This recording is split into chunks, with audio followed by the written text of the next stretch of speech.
Today I'm focusing on upward facing dog and answering your questions that you submitted. So starting off with the position itself, not the transition, but when you're in the position. And so many of your questions fall under the category of the foundation of the pose, which consists of your legs and arms. So I'm going to work with some of those questions first. And that's one thing to know, that your legs and arms always work as a team to support your body in your position, every position. Okay? And when they work as a team, generally one set, either your arms or your legs, are the predominant support, and the other is this auxiliary. So in upward facing dog, your arms are the predominant support, your legs are the auxiliary. Okay, so the arms. In general, you want vertical arms, okay? And you don't have to think about a rotation of your arm, your shoulder in the shoulder socket. It's just plant and brace in a vertical line. And so somebody was asking about the inner elbow, like she was trying to make it face forward, or make them face each other. Okay, and that's an approximate instruction, is that the inner elbows face each other, which means that when you do upward dog, you're not dramatically externally rotating and making your inner elbow face forward. Okay, it's just wherever your inner elbow faces when you stamp down your arm without rotation. Okay, and then somebody asked about the hand position because they were having wrist pain in general and thought that maybe upward dog was contributing to it. And so they were wondering about turning the hand in or out. And you can say that the standard way is the second finger forward. Okay, but you can play with that. You can go a little bit out, a little bit in, if you like. Here's Joy. Okay, and so she'll show you that vertical position.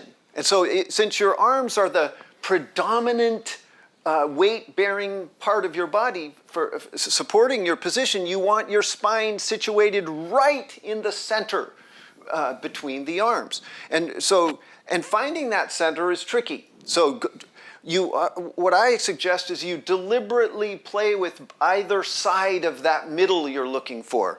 For instance, so Joy, if you walk your legs back, you can, until you clearly know, my spine is behind my arm foundation. And then walk your feet forward until you clearly know, my spine is in front of the arm foundation. Okay, and then where is that sweet middle spot? Dial in that vertical arm foundation. Okay, and then next comes the legs. So they're the auxiliary support to the foundation. And there were many more questions about the legs than the arms because it's confusing. Potentially, there's different variables. Okay, so one thing is one person said, I tried your mantra, David, of chest forward and legs back, but I couldn't figure out what legs back meant. Which I'm glad you noticed that. That's a triumph in itself, is just to go, oh, wait a minute, what does that mean? And so one thing I'll tell you it means is that you want to stop your legs. The movement of the legs back is an internal movement that you won't see. Okay, so it's a feeling of energy going through your leg from the hip to the toes, like energy's flowing back. Okay, and Joy will show you an example of not doing that. Okay, and it's what I say is the legs get caught up going forward with the spine. Okay, just like she's doing. You see? Do that again, Joy, that little motion. Yeah, and I'll get it. Yeah, see, it's a subtle thing, but your job is to stop your legs and arms in place and suck your spine forward. Okay, and that person that said she gave the instruction for the students to project their chest forward and they ended up too much in their arms, well, that's the same instruction of keeping your legs back, because that's what allows you to put your chest forward without ending up with too much action in your arms. Another question centered around how about the thighs themselves. How high should you lift them off the ground? Should you engage the thighs?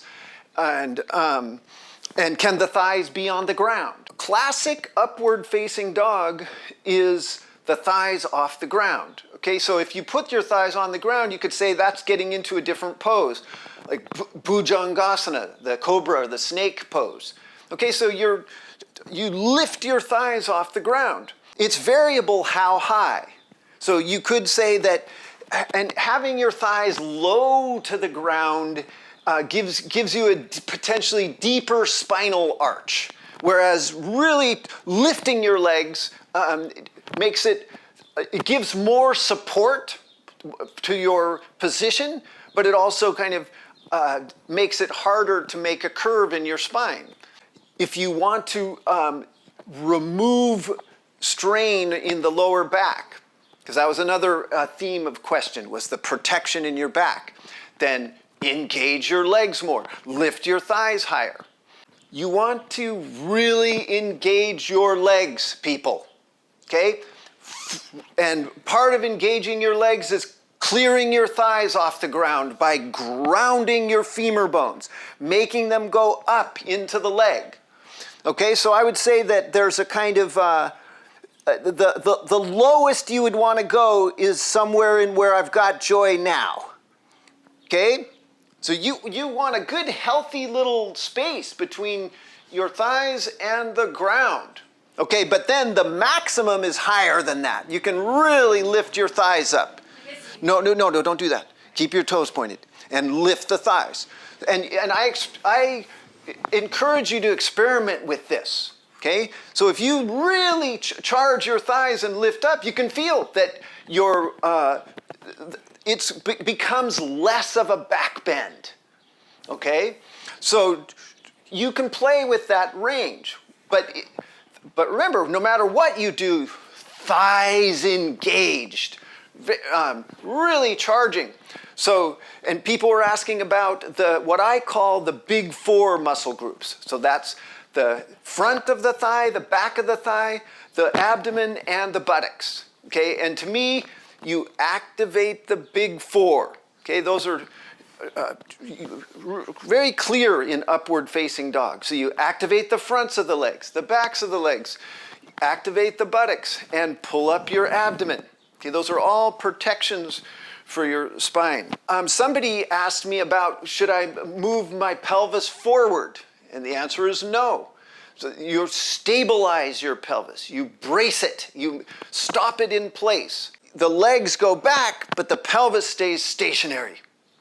And remember, that leg back is an energetic feeling. There was questions about the head. Okay, and one person said, is it ever good to just let your head go completely? The answer is no. You do not want to let your head go. And then another person said that I feel the back of my neck crunching if I really project my chest forward. And so remember that, and this also ties into a question somebody said, that what is the one thing we need to remember to protect ourselves in this posture? And it's actually two things, and I'll tell you what they are. I've actually wrote it down for you like a mantra. It is, one, strengthen your arms and legs. Okay, so that's what I've been trying to communicate to you. Strong arms and legs protects your spine. And then second is lift your head and spine. Okay, so you lift up. And Joy, I want her to show you that. And then we'll look at how to take the head back.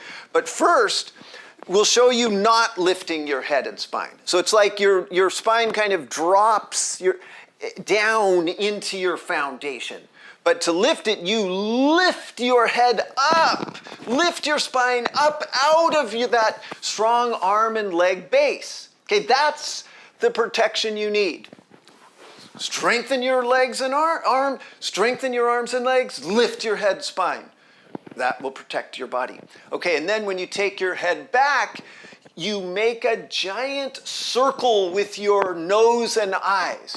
So, and that circle, you're trying your very best to make it a large circle.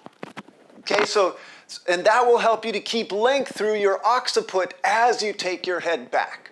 Okay, so you're constantly kind of reaching up and out and back through your head rather than just letting it go down. Okay, so you try that. It's like my forward bend instruction. There's 3 directions before down when you do a forward bend, right? You go up, out, forward, and then come down towards your legs. Well, the back bend is the same. So in upward dog, you go up through your head and nose, and then out through your head and nose, and then back through your head and nose, and then finally it goes down. So Joy will show you that. You can do it as part of the transition, but you can do it right in the pose. Just look up, Joy. First up, then up and back, then more purely back. And if you're super flexible, you can even possibly get a little further. I'm out. Oh, one last thing. Somebody posted pictures of Krishnamacharya and said, what about these kind of research themes, of variations on the theme? And one was keeping your toes tucked under instead of pointing them. Go ahead and show that, Joy. And that's an excellent research thing and it helps you to get the feeling of lifting the thighs and getting more bracing power from your legs, and that can take strain out of your lower back. So I recommend this variation if you are trying to limit how much you arch your spine in upward dog. Okay, and then number 2 was to take Jalandhara Bandha and scan down the front of your body.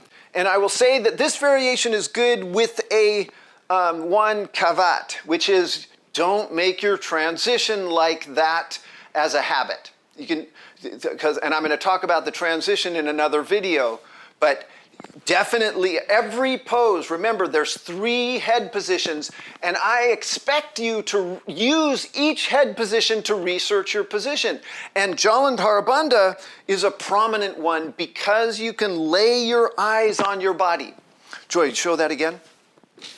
So you like actually scan and see like what's happening your shoulder line, and really project your chest forward to meet your chin and reach back through your legs.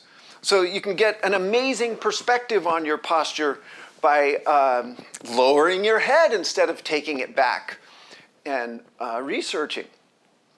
But you're recommending that normally when they do their upward dog, that they keep the head up. That was your initial train of thought on that. No, my initial was saying that when you're doing your transition, many people drop their head down in the middle of that transition and then take it back up as their routine way of doing the pose. And I'm saying I do not recommend that. And I'm going to teach that in another video of the transition. But remember, these are variations. Okay, the main is to take your head back and work on that. But as a variation, tuck into Jalandhara Bandha and explore, no problem. Okay, just remember, if you like this content, my Kapo Kids Unite workshop, there's going to be more like this. That's June 27th and 28th. You can do it live or on your own time, and 20% of the money goes to the Philadelphia Bail Fund. So support that good cause, and you can get the information on my website.